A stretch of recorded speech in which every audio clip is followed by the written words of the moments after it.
रात को पार्टी खत्म हो जाती है और सब लोग अपने अपने घर चले जाते हैं। सरोजा पार्टी के बाद के सारे काम में लगी हुई थी। वो थोड़ा किचन को ठीक करने में सरोजा आंटी की हेल्प करवा रही थी। सरोजा आंटी रूबी से कहती हैं, रूबी बेटा तुम जाकर आराम करो, मैं कर लूँगी ये सब। तुम क्यों अपने आप को थका रही हो, इन सब को मैं देख लूँगी। रूबी बर्तन साफ करती हुई कहती है, करने दीजिए ना आंटी, एक तो पूरा दिन आराम करके भी बहुत ज़्यादा थक गई मैं। अब अगर हाथ पैर हिलाए नहीं तो इन्हें जंग लग जाएगी। रूबी बर्तन धोने लगती है।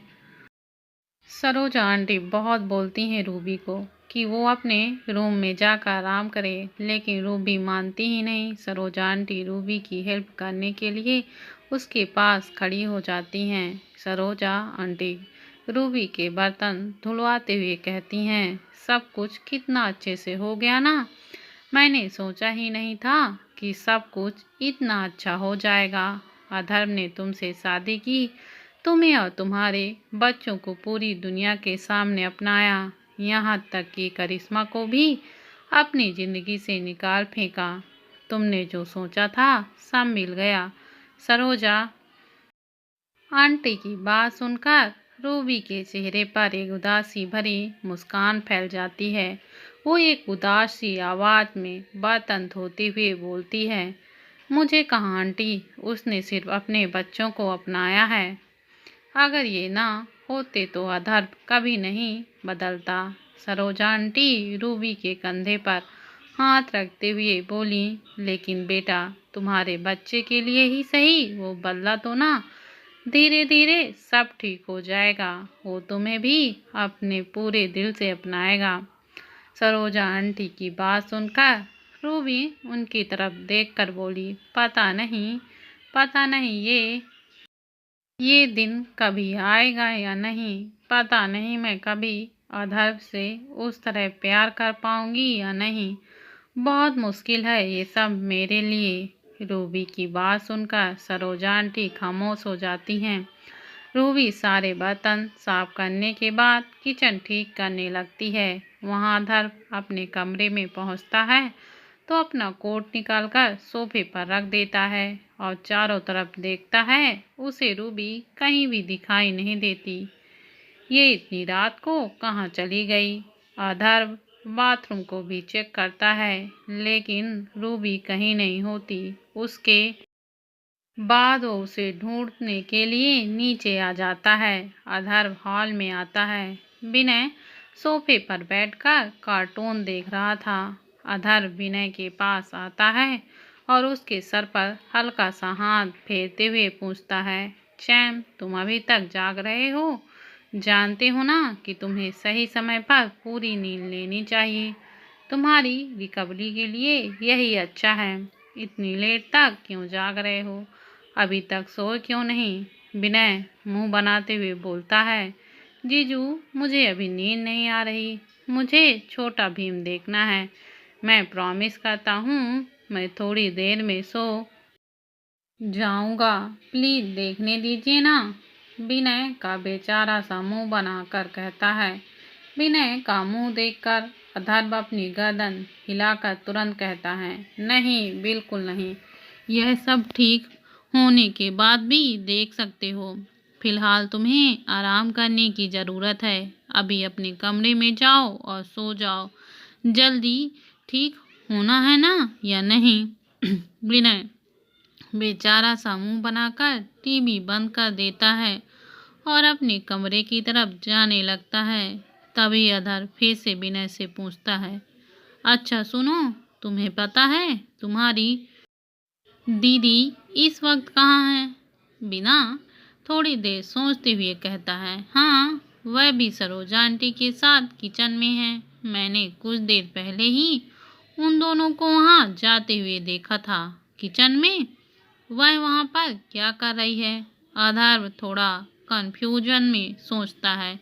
उसके बाद विनय से कहता है, तुम जाओ और आराम करो, ठीक है, गुड नाइट। विनय भी मुस्कुराकर अधर्व को गुड नाइट बोलकर अपने कमरे में सोने के लिए चला जाता है। अधर्व रूबी को देखने के लिए किचन में चला जाता है।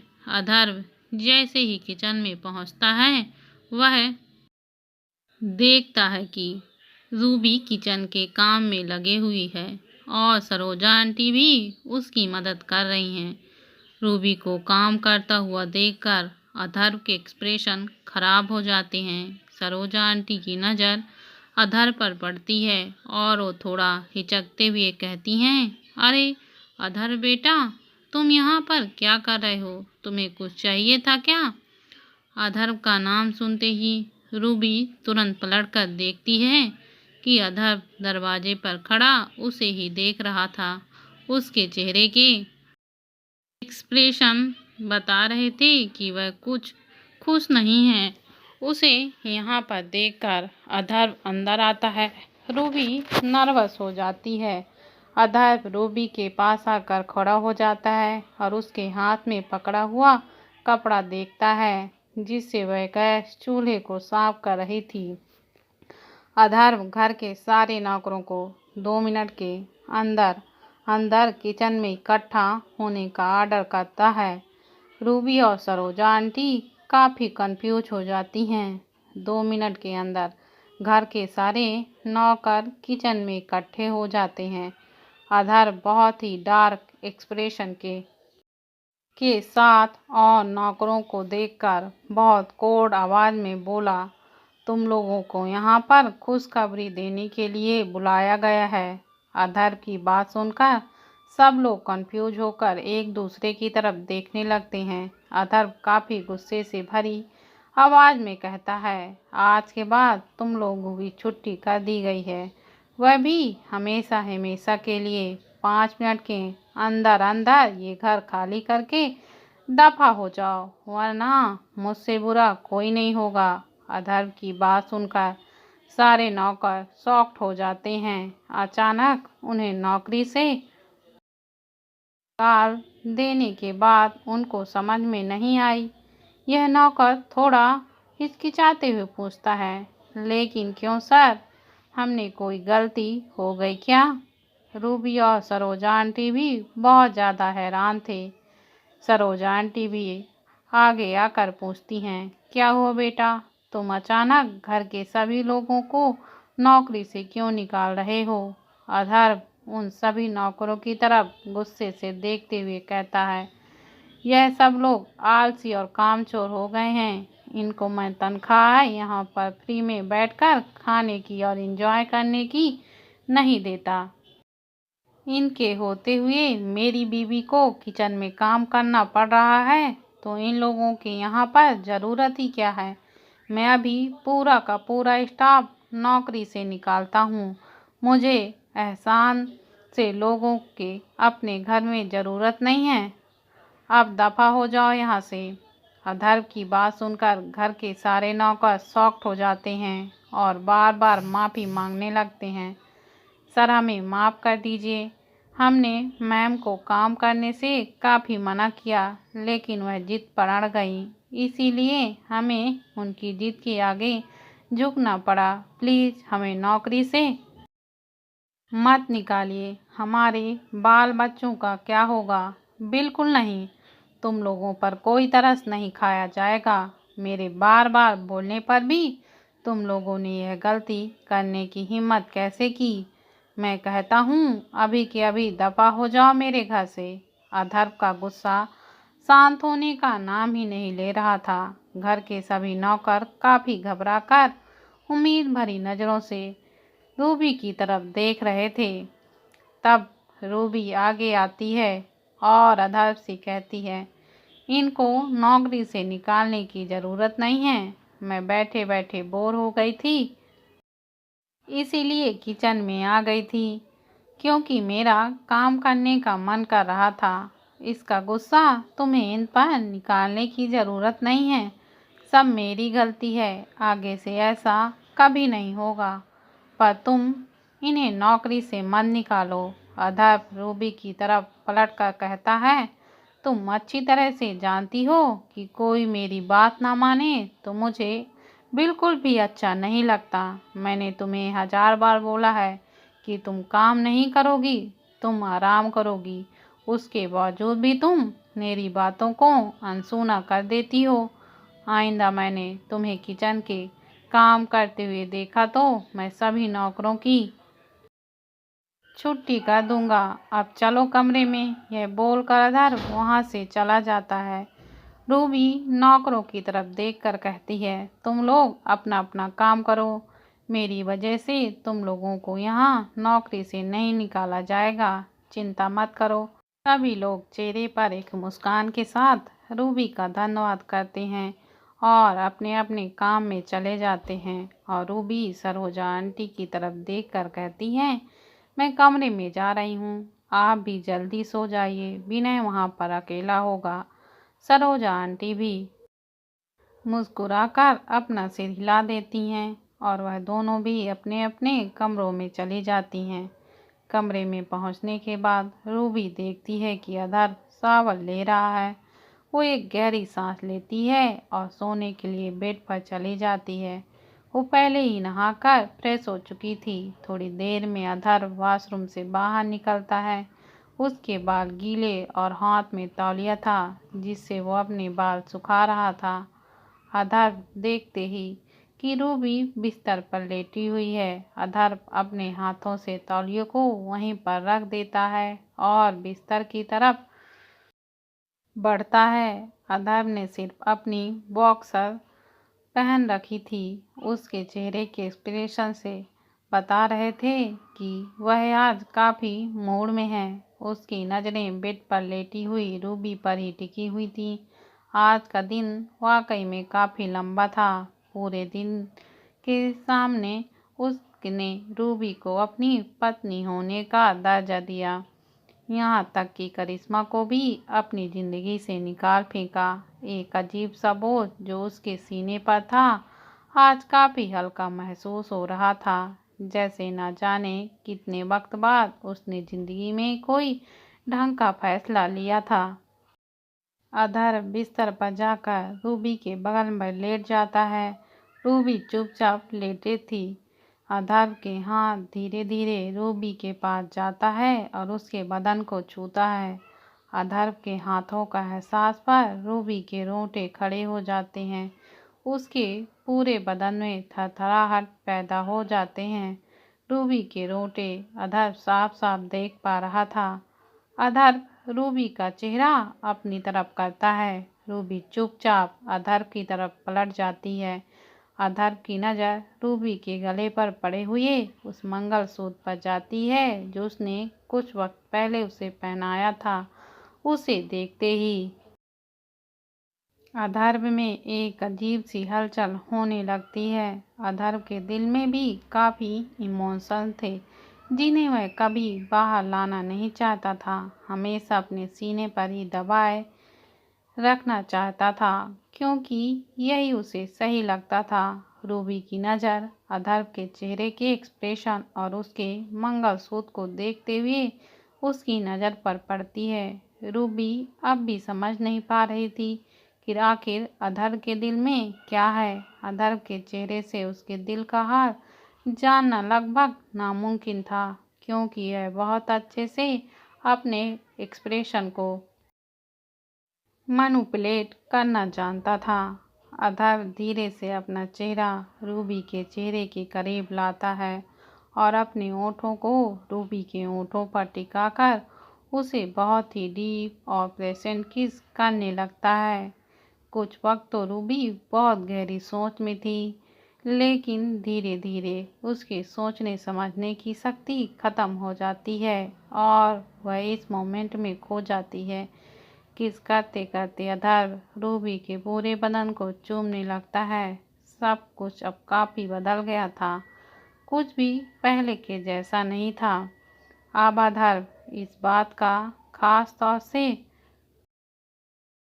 ख्याल रखता था कि रूबी को जरा सी भी तकलीफ न हो। जाने अनजाने इन मूवमेंट को रूबी में भी काफ़ी इंजॉय करने लगी थी। धीरे धीरे दोनों के बदन के साथ साथ कमरे का टेम्परेचर भी बढ़ने लगता है और जल्द ही जल्द पूरा कमरा रूबी की सिसकियाँ और उसके मोनस के साथ गूंज उठता है। इसी तरह एक दूसरे की बाहों में होते हुए उनकी रात गुजर जाती है। रोहन और राधा पार्टी खत्म होने के बाद घर की तरफ जाते हैं। रोहन अपनी गाड़ी में राधा का घर पर ड्रॉप करने के लिए जाता है।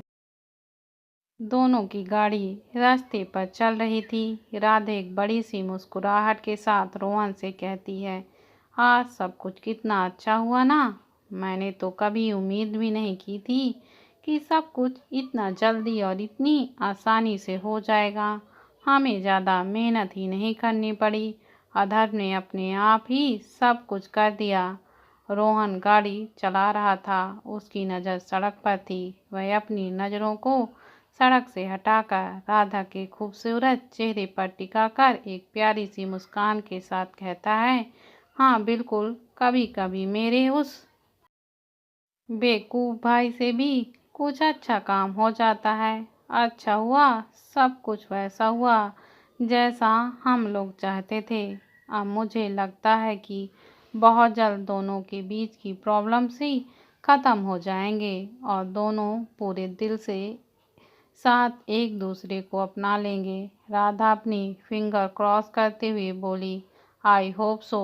रूबी और अधर्व के बच्चे इस दुनिया में आए उससे पहले ही दोनों एक हो जाएं। मैं नहीं चाहती कि उनके बच्चों को उनकी वजह से सफ़र करना पड़े। मैं चाहती हूँ कि जब वह पैदा हो तो उनके मम्मी पापा के बीच में बहुत सारा प्यार हो। वह एक दूजे के हो चुके हों। राधा की बात सुनकर रोहन मुस्कुरा देता है। Thank you Radha. रोहन के मुंह से यह शब्द सुनकर राधा थोड़ी हैरान होकर उसकी तरफ देखकर बोलती है, थैंक यू किस लिए? रोहन मुस्कुराकर कहता है, मेरे परिवार के बारे में इतना सोचने के लिए, उसके लिए भगवान से इतनी अच्छी अच्छी दुआएं मांगने के लिए, उनकी इतनी फिक्र करने के लिए। Thank you very much.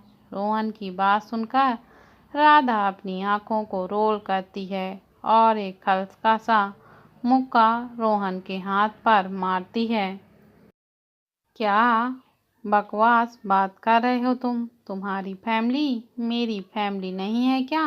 वह मेरे भी तो अपने हैं। राधा की बात सुनकर रोहन थोड़ा हैरानी से उसकी तरफ देखता है। तुम्हारी फैमिली मेरी भी फैमिली है। यह शब्द बार बार रोहन के कान में गूंजते हैं और उसके दिल की धड़कनें अचानक ही तेज हो जाती हैं। रोहन अपने मन ही मन में सोचता है, कितनी प्यारी है मेरी राधा। अभी तक ठीक से मेरी जिंदगी का हिस्सा बनी भी नहीं है कि मेरे परिवार को अभी से अपना बना लिया। Oh God, I am so lucky to have her. मेरी ज़िंदगी में इसे भेजने के लिए तुम्हारा बहुत बहुत शुक्रिया। अब बस हमें इसे हमेशा हमेशा के लिए मेरा बना दो। रोहन को चुपचाप अपने ख्यालों में खोया हुआ गुम देख कर राधा हल्का सा उसे हिलाकर पूछती है, क्या हुआ, कहाँ खो गए तुम? रोहन तुरंत अपने होश में आता है और वापस से ड्राइविंग पर फोकस करते हुए कहता है, नहीं कुछ नहीं, बस कुछ दिमाग में आ गया था। तभी उसकी गाड़ी एक सिग्नल पर रुकती है। सभी गाड़ियां सिग्नल पर रुकी हुई थी। रेड लाइट ऑन थी। राधा गाड़ी में पीछे देखती है। आयु अभी भी गहरी नींद में सो रहा था। वह आज पार्टी में थोड़ा थक गया था, इसलिए घर पहुंचने से पहले ही सो गया। अपने भाई को गाड़ी की पिछली सीट पर इतना चैन से सोता हुआ देखकर राधा के होठों पर मुस्कान आ जाती है। वह रोहन को देखकर कहती है, रोहन एक बात कहूँ तुमसे? रोहन अपनी गर्दन हिलाकर बोलता है, हाँ बिल्कुल कहो ना। पहले तो राधा थोड़ी हिचकिचाती है, लेकिन उसके बाद पूछ ही लेती है, रोहन कभी कभी मैं अक्सर सोचती हूँ कि तुम इतने अच्छे क्यों हो? मैं तो तुम्हारी कुछ लगती भी नहीं। फिर दोस्ती तो हूँ, फिर भी कितना कुछ किया तुमने मेरे लिए, मेरे भाई के लिए। हमें प्रोटेक्ट किया, रहने को घर भी दिया, मुझे जॉब दी और ना जाने क्या क्या। मैं तुम्हारा एहसान आखिर कैसे चुकाऊंगी। कोई किसी अपने के लिए भी इतना नहीं करता जितना कि तुमने हम दोनों के लिए किया। रोहन राधा की आंखों में देखता है और अपने मन ही मन में अपने आप से कहता है, आखिर कैसे न करूं। और तुम मेरी अपनी ही तो हो, मेरी जिंदगी हो तुम राधा। काश मैं अभी इसी वक्त तुम्हें यह बता सकता कि मैं तुमसे कितना प्यार करता हूँ, पर पता नहीं क्यों अजीब सा डर लगता है कि कहीं अपने प्यार का इजहार मैं तुमसे कर दूं और तुम मना कर दो और हमारे बीच की दोस्ती को भी खत्म कर दूं, तो मेरा क्या होगा। मैं कैसे जीऊँगा तुम्हारे बिना। एक बार दिल टूट चुका है मेरा, दूसरी बार संभाल नहीं पाऊँगा मैं। अब फिर से दिल लगाने की मुझ में हिम्मत नहीं है। मैं तुमसे बहुत प्यार करता हूँ, पर पता नहीं क्यों अजीब सा डर लगता है कि कहीं अपने प्यार का इजहार मैं तुमसे कर दूँ और तुम मना कर दो और हमारे बीच की दोस्ती को भी ख़त्म कर दो, तो मेरा क्या होगा। मैं कैसे जीऊँगा तुम्हारे बिन।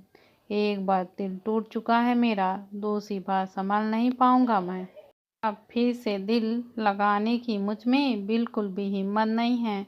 मैं तुमसे बहुत प्यार करता हूँ राधा, तुम मेरे लिए बहुत मायने रखती हो। तुम्हारी सुरक्षा, तुम्हारी खुशी मेरे लिए सबसे ज़्यादा मायने रखती है। रोहन को फिर से चुपचाप अपने ख्यालों में गुम देखकर राधा एक गहरी सांस लेकर एक बार फिर से उसे हिलाती है, तो रोहन तुरंत अपने ख्यालों से बाहर आता है। क्या हुआ, क्या सोच रहे हो, यह बार बार क्या सोचने लग जाते हो तुम। राधा रोहन से पूछती है। रोहन हल्का सा मुस्कुरा देता है। सोच रहा हूँ इस बेवकूफ़ सी दोस्ती कर ली है मैंने, जिसे दोस्ती का मतलब तक नहीं पता, जिसे यह तक नहीं पता कि दोस्तों के बीच में थैंक यू और सॉरी जैसी कोई चीज़ नहीं होती। दोस्त तो होते ही हैं एक दूसरे का ख्याल रखने के लिए, एक दूसरे को प्रोटेक्ट करने के लिए, एक दूसरे के लिए जान दे देने के लिए होते हैं। रोहन की बात सुनकर राधा अपना मुंह बना लेती है। सॉरी, मेरे बस दिमाग में आया तो मैंने बोल दिया, तुम बुरा मत मानो। तभी गाड़ी का शीशा नॉक होता है। दोनों गाड़ी के शीशे से बाहर देखते हैं कि एक छोटा सा बच्चा हाथ में बहुत सारे गुलाब के फूल लेकर खड़ा हुआ था। रोहन गाड़ी का शीशा नीचे करता है। उसके चेहरे के एक्सप्रेशन उस बच्चे को देखकर काफ़ी सॉफ्ट हो गए थे। वह बच्चा बहुत मासूम था। वह मुस्कुरा कर कहता है, भैया फूल ले लो ना, सुबह से एक भी नहीं बिका। उस बच्चे की बात सुनकर राधा और रोहन के एक्सप्रेशन थोड़ा उदास हो जाते हैं। एक छोटा सा बच्चा जिसे इस वक्त खेलना कूदना चाहिए, स्कूल जाना चाहिए, उसे क्या क्या करना पड़ रहा है। सच में ज़िंदगी बहुत कठोर होती है। कुछ लोगों के लिए तो इतनी कठोर कि उन्हें 2 वक्त की रोटी के लिए भी रोज मरना पड़ता है। रोहन मुस्कुराता है और उस बच्चे से पूछता है, तुम्हारे हाथ में ये जो सारे फूल हैं वह कितने के हैं। वह लड़का थोड़ा कंफ्यूज में रोहन की तरफ देखता है, उसके बाद अपने हाथ में सारे फूल काउंट करके बोलता है, यह सारे फूल 500 के हैं भैया। रोहन मुस्कुरा कर कहता है, यह सारे मुझे दो, मैं यह सारे खरीदूंगा। रोहन की बात सुनकर राधा मुस्कुरा देती है, लेकिन वह बच्चा शॉक्ड हो जाता है। क्या कहा आपने, क्या आप मेरे सारे फूल खरीदेंगे। आप सच कह रहे हैं ना भैया। रोहन मुस्कुराकर हाँ में अपना सर हिलाकर कहता है, हाँ बिल्कुल, अभी के अभी। रोहन अपना पर्स निकालता है और उसमें से 1000 रुपये निकालता है। उसके बाद उस बच्चे से वह सारे फूल अपने हाथ में ले लेता है और उस बच्चे को 1000 रुपये देकर कहता है, 500 फूलों के और और 500 रुपये तुम्हारी मीठी सी आवाज़ के। तुम बहुत प्यारे हो और तुम्हारी आवाज़ तो तुमसे भी ज़्यादा प्यारी। रोहन की बात सुनकर उस लड़के के चेहरे पर चमक आ जाती है। राधा की आंखों में भी एक अजीब सी चमक आ जाती है। राधा अपने दिमाग में सोचती है, रोहन कितने अच्छे इंसान हैं, कितने खुशनसीब होगी वह लड़की जिसकी शादी होगी रोहन से। रोहन से अच्छा इंसान तो शायद इस दुनिया में कोई हो ही नहीं सकता। तभी अचानक राधा को अपने सीने पर कुछ महसूस होता है, एक तीखा था दर्द, जब वह अपने आप से कहती है, रोहन की शादी वह भी किसी लड़की से, किसी और लड़की से। यह सोचकर ही ना जाने क्यों राधा को अच्छा नहीं लगता। यह ख्याल उसे कुछ पसंद नहीं आता। राधा कंफ्यूज होकर सोचती है, यह मुझे क्या हो रहा है। रोहन की शादी के बारे में सोचकर मुझे इतनी बेचैनी क्यों हो रही है, मुझे इतनी तकलीफ क्यों हो रही है। कभी न कभी तो इनकी शादी किसी से होगी, फिर मुझसे यह सोचा भी क्यों नहीं जा रहा है। यह हो क्या रहा है मेरे साथ। राधा यूं ही कंफ्यूजन में बैठी रहती है। वह बच्चा चला जाता है और लाइट ग्रीन हो जाती है। सभी गाड़ियां वहां से निकल जाती हैं। रोहन भी गाड़ी को आगे बढ़ाता है। रोहन देखता है कि राधा थोड़ी कंफ्यूज, थोड़ी परेशान सी है। वह राधा के कंधे पर हाथ रखकर कहता है, तुम ठीक हो ना? क्या हुआ? क्या सोच रही हो? अचानक कितनी परेशान सी लग रही हो। राधा तुरंत अपनी गर्दन ना में हिला देती है, नहीं कुछ नहीं। तभी राधा की नज़र सड़क के साइड पर लगे हुए एक गोलगप्पे के ठेले पर पड़ती है। रुको रुको रोहन, गाड़ी रोको प्लीज, एकदम से चिल्लाती है वह। रोहन एकदम से गाड़ी के ब्रेक लगा देता है। रोहन बहुत चिंता भरी आवाज में राधा से पूछता है, क्या हुआ? तुम ठीक हो ना? अचानक गाड़ी क्यों रुकवाई? राधा बहुत एक्साइटेड होकर गोलगप्पे के ठेले की तरफ अपनी उंगली से इशारा करते हुए कहती है, मुझे पानी पूरी खानी है, मेरा बहुत मन कर रहा है। राधा की बात सुनकर रोहन के चेहरे पर आर यू सीरियस राधा वाले एक्सप्रेशन थे। सीरियसली राधा, तुमने इतनी अर्जेंट में मुझसे गाड़ी सिर्फ इसलिए रुकवा ली कि तुम्हें गोलगप्पे खाने थे।